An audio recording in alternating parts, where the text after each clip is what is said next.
Welcome back to आज study 2.0। आज हम न्यू चैप्टर स्टार्ट करेंगे, chapter number 5, periodic classification of elements. तो देखिए 4 चैप्टर हम कंप्लीट कर चुके हैं और उनके वीडियोज आपको आज स्टडी 2.0 पे अवेलेबल हो जाएंगे। तो देखिए इस चैप्टर के अंदर हम क्या क्या स्टडी करने वाले हैं और वो देख लीजिए। सबसे पहले हम इस चैप्टर के अंदर इंट्रोडक्शन एंड उसके बाद में क्लासिफिकेशन ऑफ एलिमेंट्स का क्लासिफिकेशन स्टडी करेंगे और उसके अंदर सबसे पहले डोबेराइनर्स ट्रेड की बात करेंगे, then Newlands law of octaves and उसके बाद में नंबर 3 पे हम डिस्कस करने वाले हैं मेंडलीज पीरियोडिक टेबल। तो मेंडलीज जो पीरियोडिक टेबल है उसकी पहले हम अचीवमेंट्स की बात करेंगे और उसके बाद में उसके अंदर क्या क्या ड्रॉबैक्स हैं, उनकी क्या लिमिटेशंस हैं, उनकी स्टडी करेंगे। देन हम स्टडी करेंगे मॉडर्न पीरियोडिक टेबल जो मॉजले साइंटिस्ट के द्वारा दी गई है। नंबर 5 पे हम स्टडी करेंगे position of elements in modern periodic table. जो एलिमेंट्स हैं उनकी क्या पोजीशन है अपनी मॉडर्न पीरियोडिक टेबल के अंदर, उनकी स्टडी करेंगे।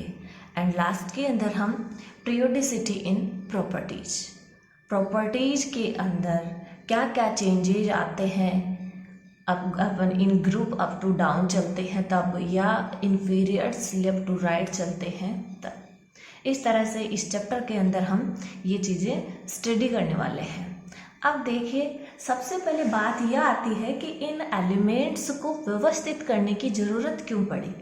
भाई क्या ज़रूरत है, जो जहाँ है वहीं रह जाओ, इनको व्यवस्थित करने की हमें ज़रूरत क्यों पड़ी। तो देखिए इनकी सिस्टमेटिकली स्टडी करने के लिए हमको ज़रूरत पड़ती है इनको व्यवस्थित करने की।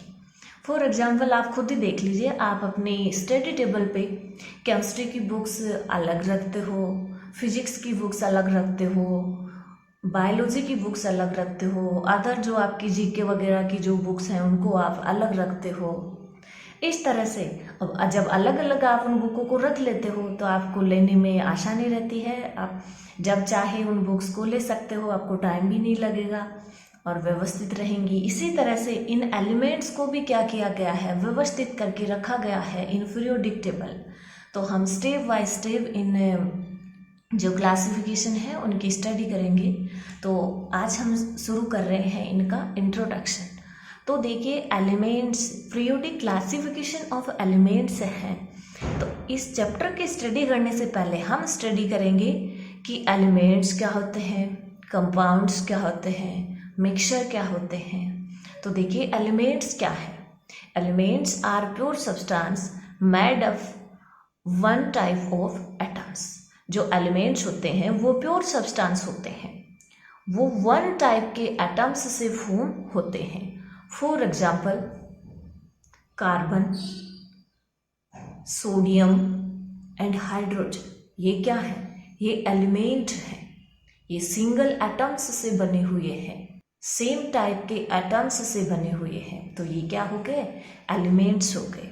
देन बात करते हैं हम एटम एंड मोलिक्यूल की। तो देखिए एटम क्या होते हैं और मोलिक्यूल क्या होते हैं। तो एटम का मीन्स क्या हो गया, जैसे हाइड्रोजन एटम है, सोडियम एटम है, कार्बन एटम है, लेकिन नोटिस कीजिए H2 है, O2 है, N2 है, ये क्या है, ये H2 मोलिक्यूल, ये O2 मोलिक्यूल एंड ये N2 मोलिक्यूल। और इनको फॉर्मेशन को हम कोवलेंट बॉन्डिंग के अंदर देख चुके हैं। देन बात करेंगे हम कंपाउंड्स की। तो देखिए कंपाउंड्स क्या होते हैं। एक compound contain different atom of elements in a fixed ratio. जो कंपाउंड है वो एलिमेंट्स से डिफरेंट एटम ऑफ एलिमेंट हैं उनसे कंटेन रहते हैं, किस में, फिक्स रेशो में। कोई भी कंपाउंड लीजिए उसके अंदर जो एलिमेंट्स हैं उनकी एटम्स का फिक्स रेशो होता है। देखिए फॉर एग्जाम्पल हम बात कर लेते हैं NaCl की, H2O की बात कर लीजिए। इनके अंदर फिक्स रेशियो का क्या मीन्स है, NaCl है, Na+ और Cl-। इन 2 एलिमेंट्स के एटम्स से ये बना हुआ है। इसके अंदर H2O, 2 हाइड्रोजन एंड 1 ऑक्सीजन। तो ये क्या है, इनका रेशियो है। हाइड्रोजन एंड ऑक्सीजन का रेशियो वाटर मॉलिक्यूल के अंदर क्या हो गया, 2:1 हो गया। इसके अंदर Na और Cl का क्या हो गया रेशियो, 1:1 हो गया। यानी ये एक फिक्स रेशियो में कंबाइन करते हैं। एक अदर डेफिनेशन देख लीजिए, 2 और more element are combine chemically in a fixed ratio. 2 और मोर जो एलिमेंट्स हैं वो केमिकली कंबाइन होते हैं एक फिक्स रेशियो के अंदर। और ये जो कंपाउंड है इनके एग्जाम्पल क्या हो गए, CO2 ले लीजिए, NaCl ले लीजिए, ये क्या हो गए, कंपाउंड्स हो गए। देन हम स्टडी करेंगे मिक्सचर की। तो देखिए मिक्सचर क्या होता है, व्हेन 2 और more substance are simply mixed in any proportion. जब 2 और मोर सब्सटेंस हैं इनको हम सिंपली मिक्स कर देते हैं, किसमें, किसी भी प्रोपोर्शन में मिक्स कर लेते हैं। जैसे फॉर एग्जांपल शुगर सॉल्यूशन है, तो शुगर सॉल्यूशन अपन को मीठा शुगर सॉल्यूशन चाहिए तो हम ज़्यादा शुगर उसके अंदर मिक्स कर लेते हैं, कम शुगर चाहिए तो कम हम शुगर मिक्स कर लेंगे। इसके अंदर कोई ये निश्चित नहीं है कि आप उसके अंदर एक निश्चित क्वांटिटी आप उसके अंदर मिक्स करोगे। ये क्या हो गया, मिक्सचर हो गया। अब देखिए ये जो एलिमेंट्स हैं, elements are classify for do its proper study. Elements को क्लासीफाई क्यों किया गया है, इनकी प्रॉपर स्टडी करने के लिए एलिमेंट्स को क्लासीफाई किया गया है। First attempt to classify elements into metals and non metals was done by Lavoisier. तो देखिए जो एलिमेंट्स हैं इनका फर्स्ट क्लासिफिकेशन है वो है मेटल एंड नॉन मेटल्स, यानी एलिमेंट्स को सबसे पहले मेटल एंड नॉन मेटल्स में क्लासिफाई किया गया। किसके थ्रू, ये जो लेवोसियर है इनके द्वारा ये क्लासिफाई किए गए। इस तरह से ये क्लासिफिकेशन चलेंगे, हम स्टडी करेंगे। देखिए फर्स्ट क्लासिफिकेशन है डोबेराइनर्स लॉ ऑफ ट्रेड। तो देखिए डोबेराइनर जो केमिस्ट है वो क्या कहते हैं एलिमेंट्स की क्लासिफिकेशन के लिए। तो this law was given by a German chemist J.W. Dobereiner, which state that when a group of 3 elements with similar properties are arranged in the order of their increasing atomic mass। तो देखिए जो Dobereiner है वो क्या कह रहे हैं, उन्होंने तीन एलिमेंट्स की 3 एलिमेंट्स का एक ट्रेड डिसाइड किया उन्होंने, और ये जो ट्रेड्स हैं वो किस अकॉर्डिंग ये एलिमेंट्स अरेंज रहते हैं, इंक्रीजिंग एटॉमिक मास के रूप में ये अरेंज रहते हैं, एटॉमिक मास के रूप में। Then the atomic mass of the middle element is found to be the arithmetic mean of the atomic mass of the other 2 elements. जो डोबेराइनर ट्रेड्स है वो क्या कहता है कि इन्होंने जो 3 एलिमेंट्स के ग्रुप बनाए, इन्होंने एक ट्रेड बनाया, और ये जो ट्रेड बनाया वो इन्होंने increasing order of atomic mass के अकॉर्डिंग बनाया। तो इन्होंने क्या बताया कि जो 3 एलिमेंट्स का जो ट्रेड है उनके अंदर जो फर्स्ट और जो थर्ड जो एलिमेंट हैं उनके एटॉमिक मास का अर्थमेटिक मीन है वो किसके इक्वल हो जाएगा, जो मिडिल एलिमेंट है उसके इक्वल हो जाएगा। फॉर एग्जाम्पल देखिए इनके ट्रेड्स की हम बात करेंगे। पहला ट्रेड्स है लिथियम, सोडियम एंड पोटेशियम। ये 3 एलिमेंट्स हैं, ये इनका एक ट्रेड्स है। अब इनको इन्होंने एटॉमिक मास के इंक्रीजिंग ऑर्डर के अंदर अरेंज किया है।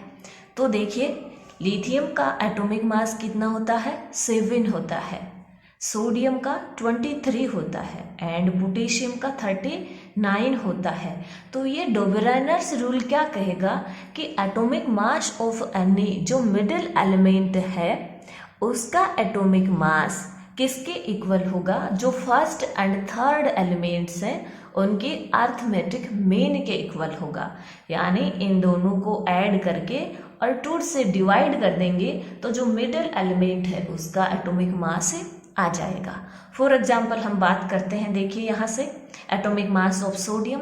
तो क्या करेंगे, फर्स्ट एलिमेंट लिथियम है 7 प्लस थर्ड एलिमेंट पोटेशियम है 39 डिवाइड बाय 2 और ये 23 आ गया, जो किसका एटॉमिक मास है, सोडियम का एटॉमिक मास है। सेकेंड ट्रेड्स है कैल्शियम, स्ट्रांसियम एंड बेरियम। तो देखिए इसके अंदर क्या होगा, जो कैल्शियम और बेरियम का जो एटॉमिक मास है उसको 2 से डिवाइड करेंगे तो जो स्ट्रांसियम मिडिल एलिमेंट है उसका एटॉमिक मास आ जाएगा। देखिए atomic mass of strontium 14 plus 137 divided by 2, ये नियर इक्वल टू 88.5 आ गया और ये इसको 88 भी हम मान सकते हैं, जो किसका एटॉमिक मास है, स्ट्रांसियम का एटॉमिक मास है। थर्ड से ट्रेड को देख लीजिए। थर्ड ट्रेड है क्लोरीन, ब्रोमीन एंड आयोडीन।